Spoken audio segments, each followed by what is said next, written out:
i witajcie w kolejnym odcinku mojej budowy jednoosobowej, w której to sam buduję i wykańczam dom 45 metrów użytkowych. W poprzednim odcinku skończyliśmy na mieszaniu podkładu i tynku. Przerwałem ten odcinek, ponieważ samemu tynkowaniu chciałem poświęcić całkiem oddzielny materiał. Tak więc w tym tygodniu bierzemy się za tynkowanie dwóch kolorów. Mamy pogodę, jak ja to będę robił, jakich narzędzi używał do tego celu, zobaczcie sami. Jedziemy na budowę.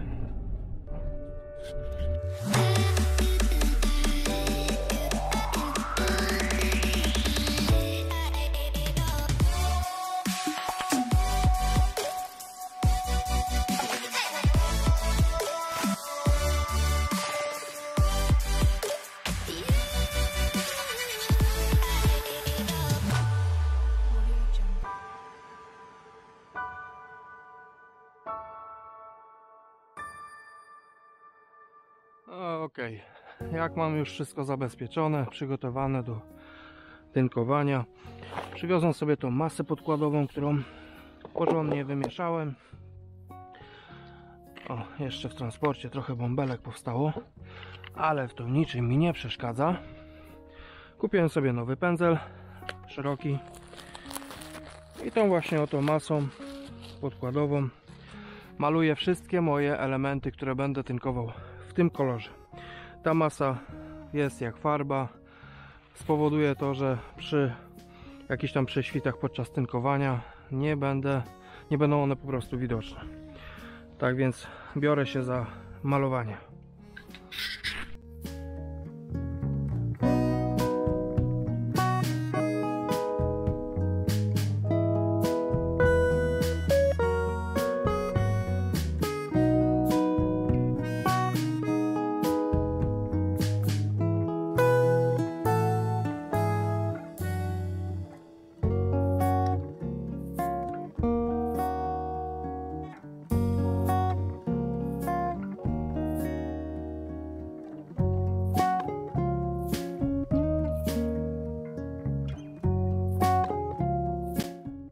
Ja i tak dzisiaj nie zrobię całego budynku, dlatego na tych ścianach, na których mam mieć ciemniejszy kolor, położyłem sobie tą masę. Wygląda to tak.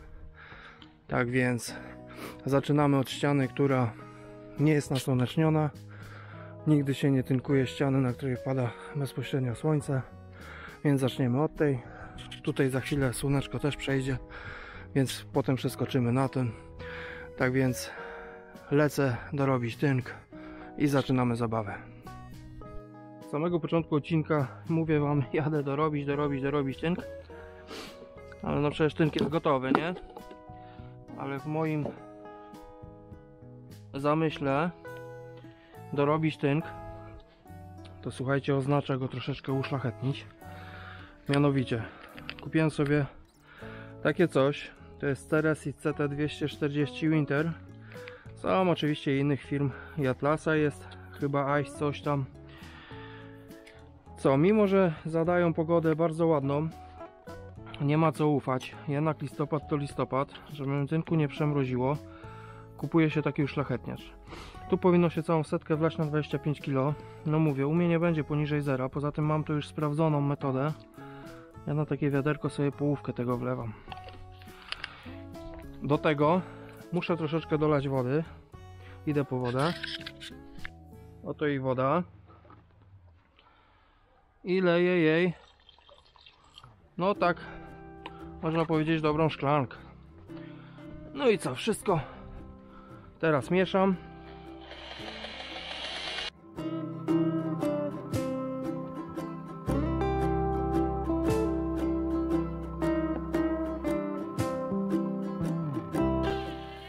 No i dobra, w mojej ocenie jest super. A więc zabieram to wiadereczko na budowę, ale zanim to jeszcze zrobię, urobię od razu sobie drugie, w razie jak mi zbraknie, żeby nie latać szybko, nie mieszać, więc szykuję dwa wiadra. Pamiętacie, jak 2 odcinki temu mój widz Irek Baranowski przysłał mi rękawiczki.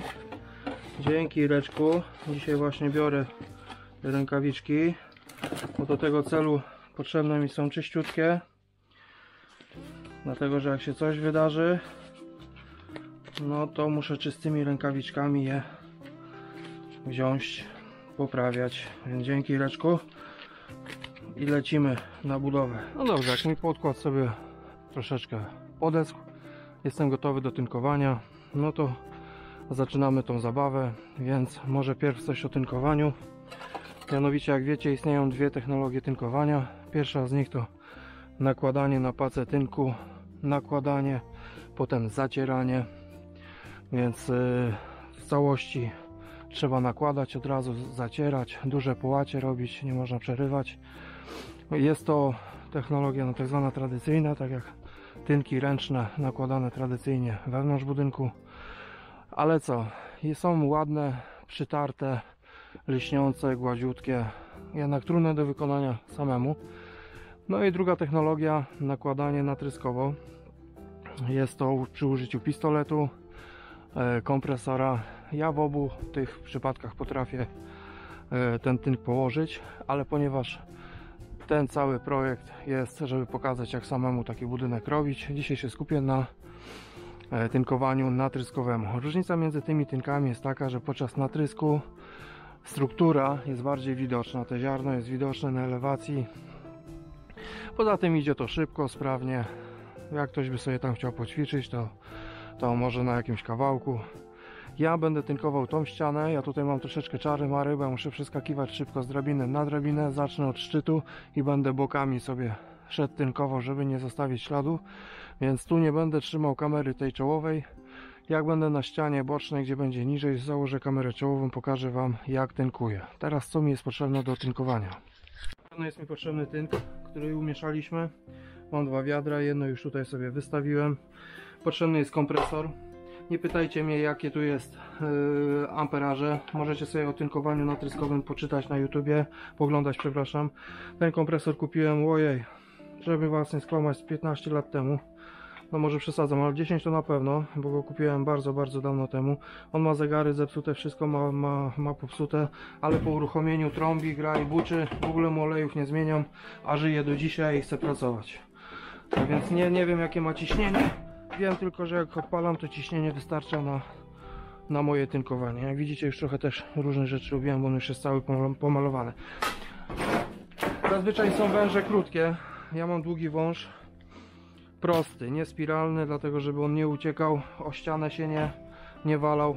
No i pistolet. Zwykły pistolet tynkarski do kupienia za stówkę, za 100 parę złotych w każdym sklepie. On ma 3 dysze. Ja używam dyszy średniej.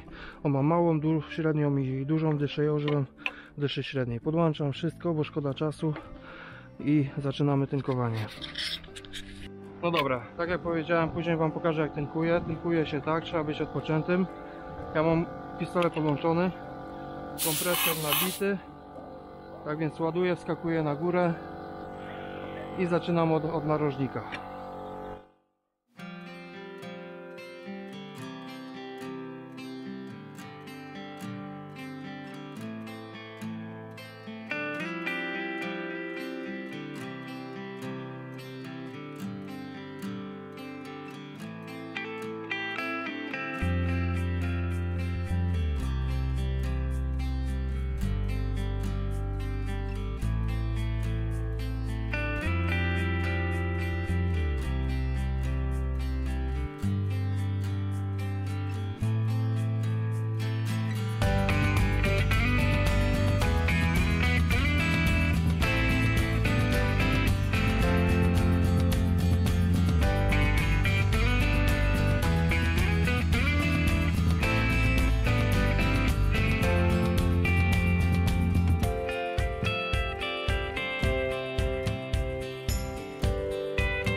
i co?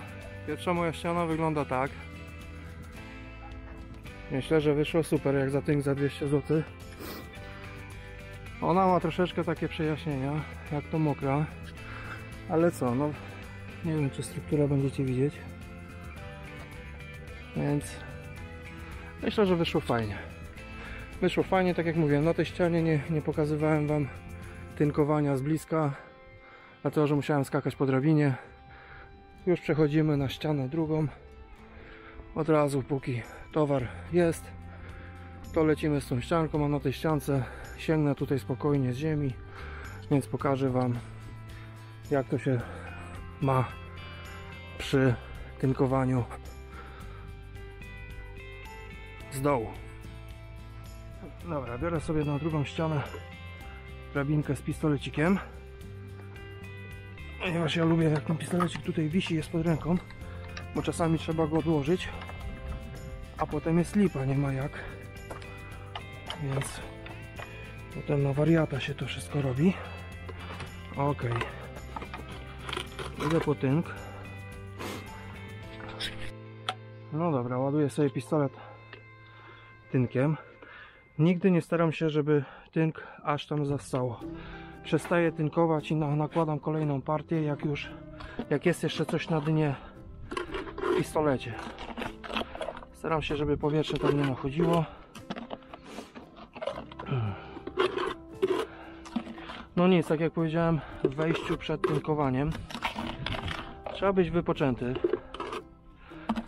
Nie tam jakaś tam prace fizyczne i mieć zakwasy, dlatego że machamy tutaj ładnych parę kilo tego towaru tutaj w tym pistolecie jest.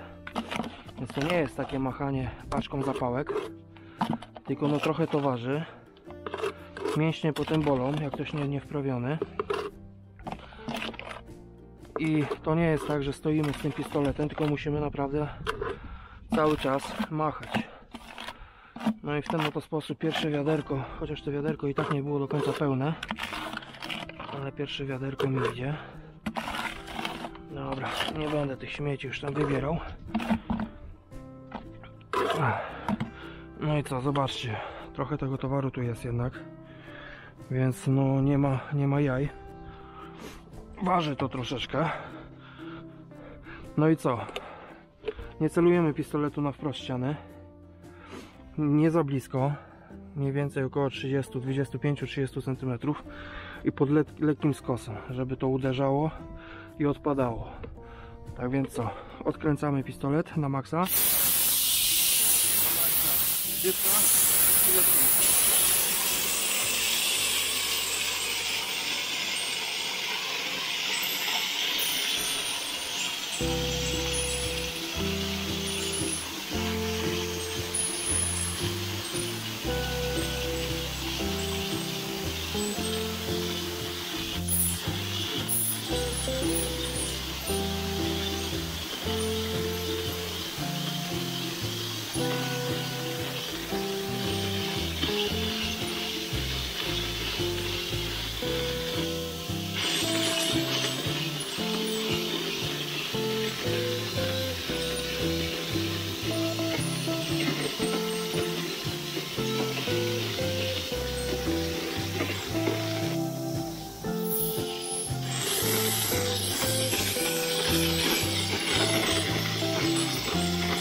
Ale tak jak powiedziałem, coś tego tynku zawsze zostawiam, żeby nie szło to do końca.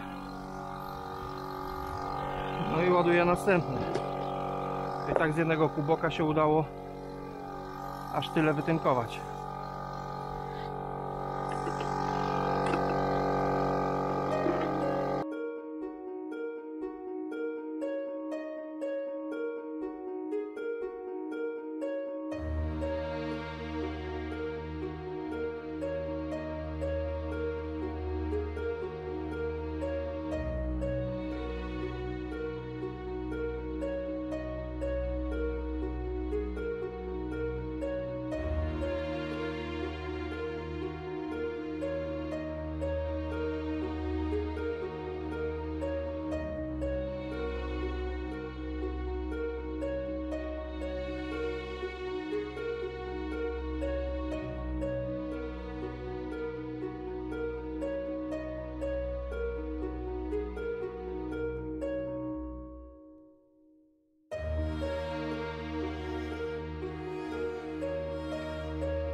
No dobra, to co chciałem mieć obtynkowane w tym momencie mam.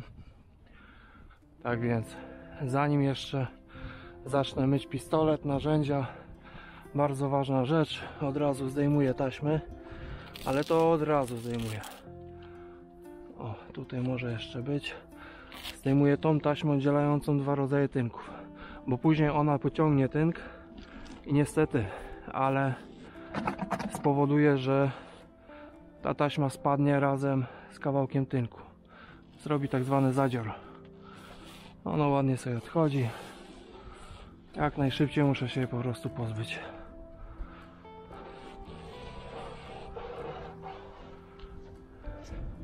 Super.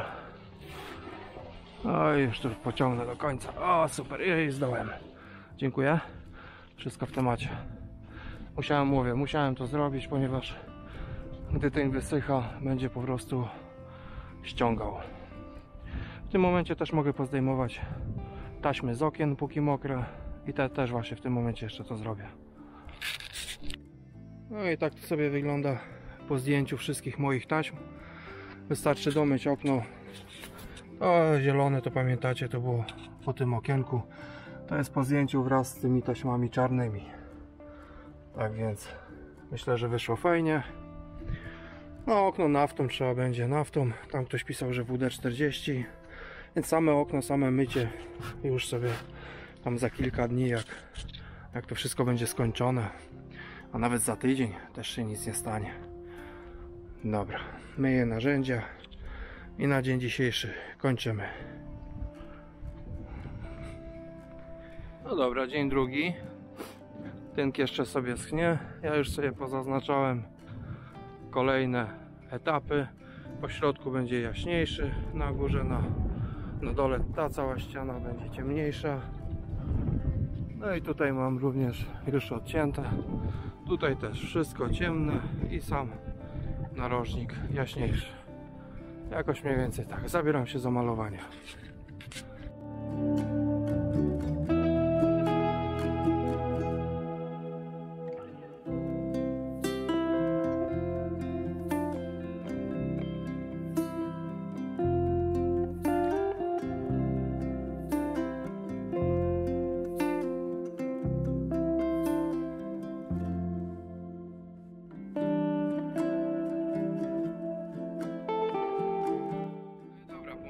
wyglądane, gotowe do tynku.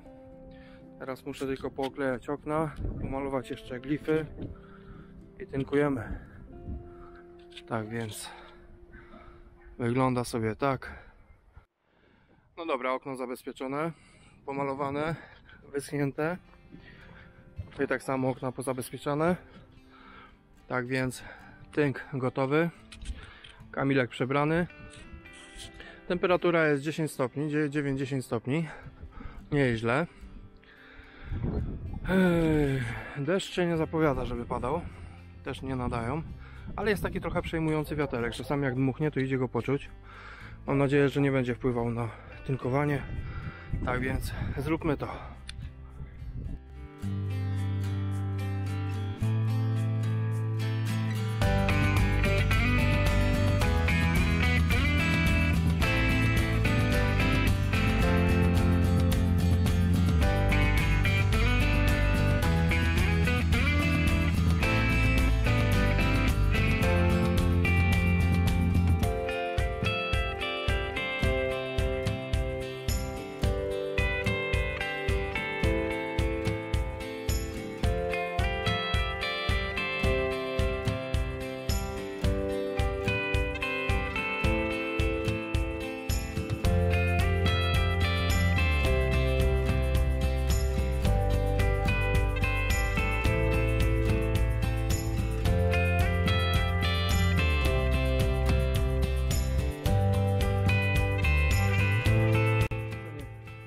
No i co, cały dzień słoneczka nie było. Jak skończyłem tynkować, to w końcu wyszło. No i co? Ładnie? Dostrzega tu ktoś jakieś góry, doły? Bo ja nie. Mokry, bo mokry. Ale wygląda sobie elegancyś. Dobra, myję narzędzia, bo zaraz mi wszystko powysycha. No i tak jak mówiłem wam wcześniej, ja jestem zwolennikiem zdejmowania folii od razu na gorąco. Więc pozdejmowałem wszystkie moje osłony z okien. Od razu okienka lepiej widać. Tutaj już została tylko ta część do potynkowania, jaśniejszy kolor. No i tak to wygląda. Wiadomo, okno brudne, bo używane.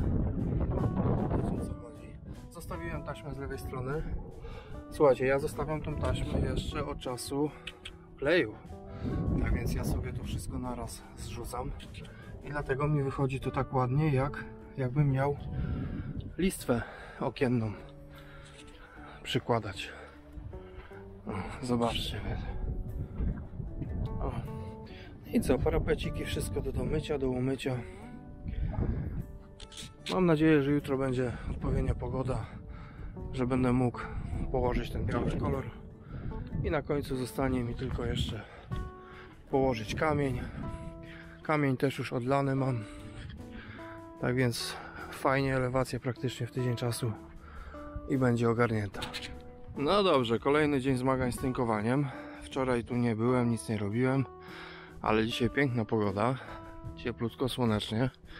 Okleiłem sobie już taśmą pod tynk ten jaśniejszy. Kupiłem najdroższą taśmę, jaka była. 18 zł za nią dałem, a jest najbardziej hukowa, jaka mogłaby być. Niby extra strong, żółta, a dziadostwo jakich nie mało.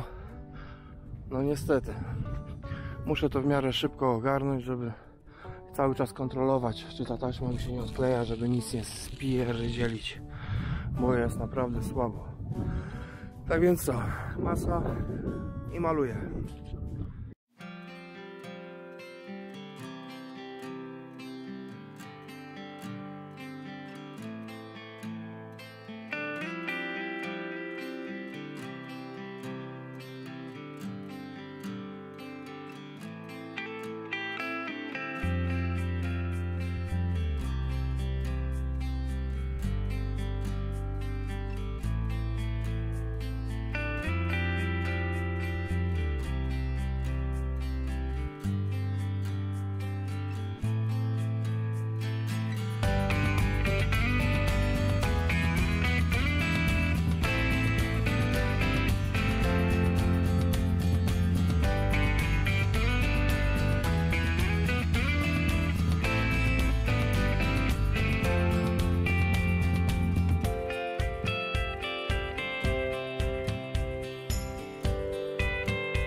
No i dobrze, wszystko wygląda sobie w ten sposób.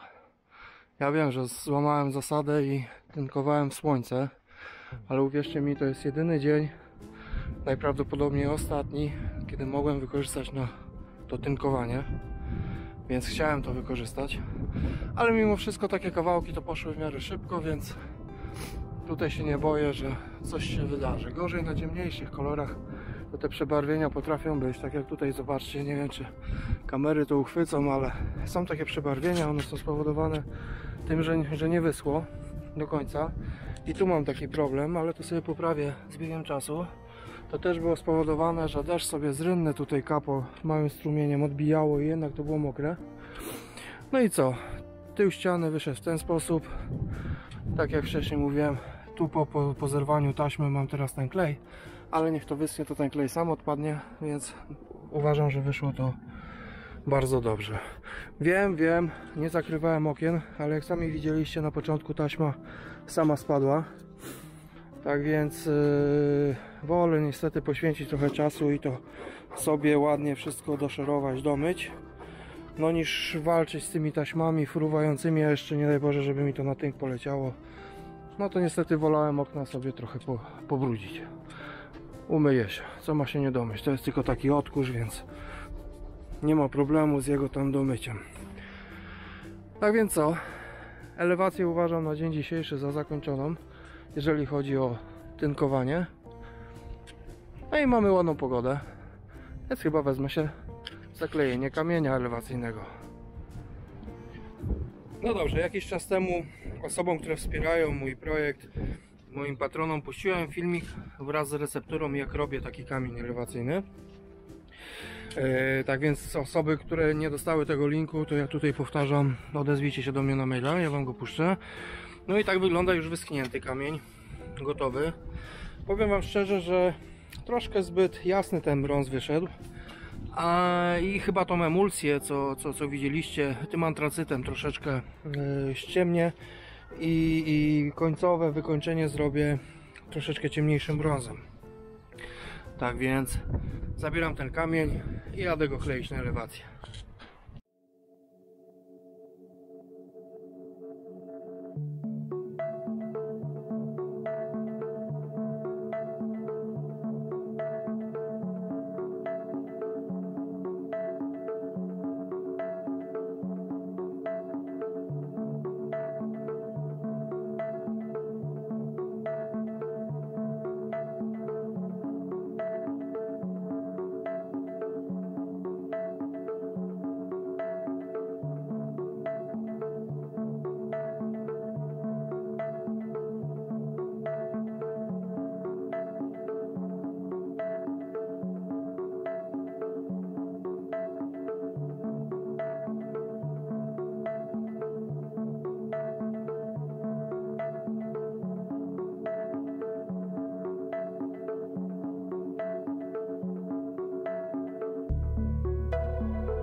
W tym oto miejscu niespodziewanie zakończymy ten odcinek.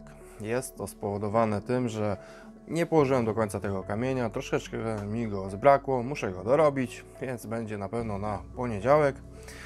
No i mam też również dylemat co do wykończenia tej elewacji. Mam nadzieję, że to właśnie Wy mi w tym pomożecie. Mianowicie, jak widzicie, elewacja ma kolor takiej kawy z mlekiem, obróbka jest troszeczkę jaśniejsza, no i kamień wyszedł mi brązowy. Oczywiście ten kamień troszeczkę go ściemnię.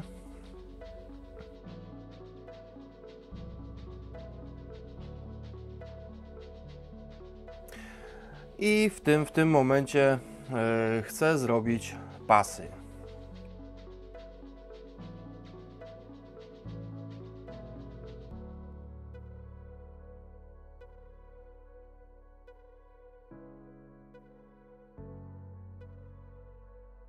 Podpowiedzcie mi, czy z pasami będzie lepiej, czy może zostawić po prostu tak jak jest. Jak jest waszym zdaniem? Chyba że macie jakieś w ogóle inne propozycje, to napiszcie mi wszystko w komentarzach, więc będziemy to analizować. Ja na ten moment po prostu zatrzymuję się z tą elewacją, zrobię albo i nie zrobię tych pasów. Pamiętacie w projekcie poprzednim, w poprzednich odcinkach, jak projektowałem tą elewację, tam w paincie chciałem robić bonie, z boni również zrezygnowałem, dużo pisaliście, że tam kurz się osiada i tak dalej. Faktycznie przychyliłem się do tego pomysłu, żeby zrezygnować z tym boni i dla mnie łatwiej i szybciej, bo proste płyty poszły, więc napiszcie mi tutaj w komentarzach, jak to widzicie. W poprzednim odcinku mieliśmy kwotę kończącą taką. W tym odcinku nie wydałem pieniążków, dlatego że tynk był policzony w odcinku ekstra, jak z Krzysztofem przywiozłem. Oczywiście liczymy taśmy. Poszły mi 2 taśmy po 28 zł. I siatki, kleje, wszystko szło w poprzednim odcinku. Nie mam wydatków. Jedynie z rzeczy, które kupiłem dodatkowo. Znalazłem na Facebooku 3 piękne ościeżnice regulowane białe. I za wszystkie 3 zapłaciłem 100. Pan chciał 100, więc mam 3 ościeżnice. Problem jest taki, że one są regulacje od 16 czy tam 17 do 20, a ja mam ścianki 12. Więc podczas murowania coś będę musiał wymyśleć. Aktualnie zamówiłem z marketu, znalazłem promocję za 290 coś tam złotych, stelaż podtynkowy do WC, więc z miską, z deską, stelażem, cały komplet za niecałe 300 zamówiłem już teraz, odbiorę go najprawdopodobniej we wtorek, więc z takich rzeczy zamówionych jest. Chciałbym przywitać i podziękować moim nowym patronom. Witam Was, kochani, serdecznie na pokładzie.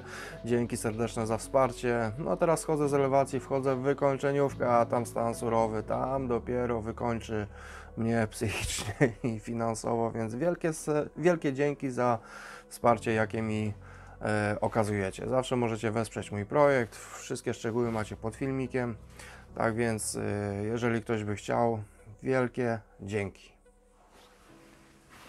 No i na koniec tego krótkiego podsumowania trochę szczegółów, tak?